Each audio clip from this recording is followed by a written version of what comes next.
Welcome to the Resilient Entrepreneur Program. In this program, we're going to walk through the different components of the Resilient Canvas and how you could apply it to your business and to strategize as well as come up with tactics and action steps that you could take immediately to make your business prosper and continue to be resilient.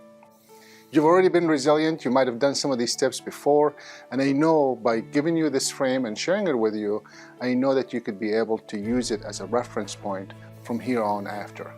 So let's get started. Thanks for joining us. So as you may know, the Resilient Canvas, or in this program, we're going to cover the canvas, and this canvas has four main components. We're going to take each one of them and break it down in every section. In this Resilient Canvas today, we're going to talk about the mindset. And the mindset, what we learned working with these entrepreneurs, this was personally my own journey. As I took these steps, I recognized, looking back and reflecting, that there were some action things that I did for my mindset that allowed me to move forward with the concepts that I have. So what's the mindset? It's the way you're thinking, right? It's how you think about things, how you look at things. And one of the things I've shared with before, when many people said that was insightful, is that it's what story do you tell yourself? What story do you tell yourself? So the first step we're going to talk about is in this mindset with the resilient that we saw with the entrepreneurs, is you want to think about entrepreneurship. What does that really mean? Well, let's walk through first all three of them and then we'll break them down one by one. The entrepreneurship is the first one. The second one is you want to be thinking about leadership.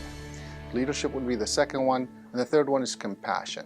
During tough times and during times when you have to be resilient, obviously something is going right or wrong, right? Something is happening, some change is happening. So you want to be resilient to walk through it or work through it. So these are the three components that we noticed these entrepreneurs or leaders kept on doing.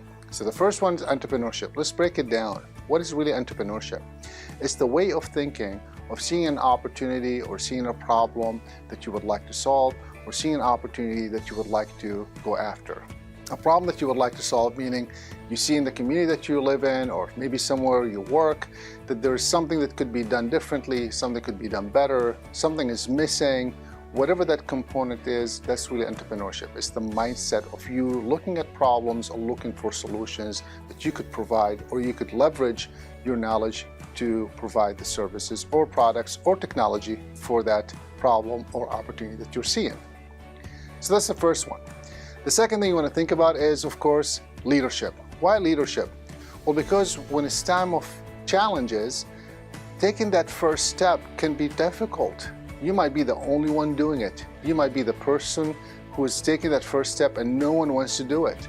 Or you might even get pushback from people saying, don't do that, that's not appropriate, or that's not what we want to do.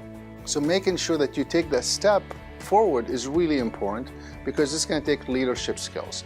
You have to be able to face the heat, right? You have to be able to work through the heat. You have to be able to work through that pressure, whether it's good or bad. You're going to have people who say, do it. You're going to have people who say, don't do it. And you're going to have everything else in between. And you have to be the leader to say, I'm taking this action. Of course, I'm assuming that you've done your own homework to take that step to make sure that you're really taking that action. And that's really the second component that we saw the people who were resilient had in their own journey, reflecting back on their work. So entrepreneurship, leadership, and the last one is compassion.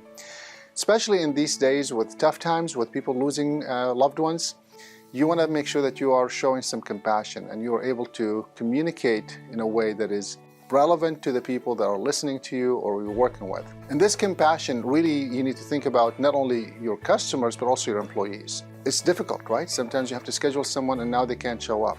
Why? Because, well, maybe they are, not feeling well, or maybe someone else in their home is not feeling well. These are just challenging times. You have to learn how to adapt to it. You have to learn how to move forward with it. So you have to show some compassion. You have to show that you really care and you understand. While each one of us will never be able to be in the same shoes of someone else's, we can relate to their pain, right? Pain is pain no matter what you do. You could think about how you went through a pain, maybe a different scenario that maybe allows you to relate to them. So we all go through that pain. We just need to make sure that we could show some compassion to show that we could relate to the challenge that they're facing. So that's the mindset of the resilient entrepreneur. These three components: entrepreneurship, looking for an opportunity or looking for a problem to solve; making sure that you're providing a value to the community that you're servicing. The second one is leadership. You got to take the step. You got to make it happen. You got to move forward with it. And the third one is you got to show some compassion. Now that you have the mindset, now we can move to the second block of this resilient canvas. Thanks for being with us.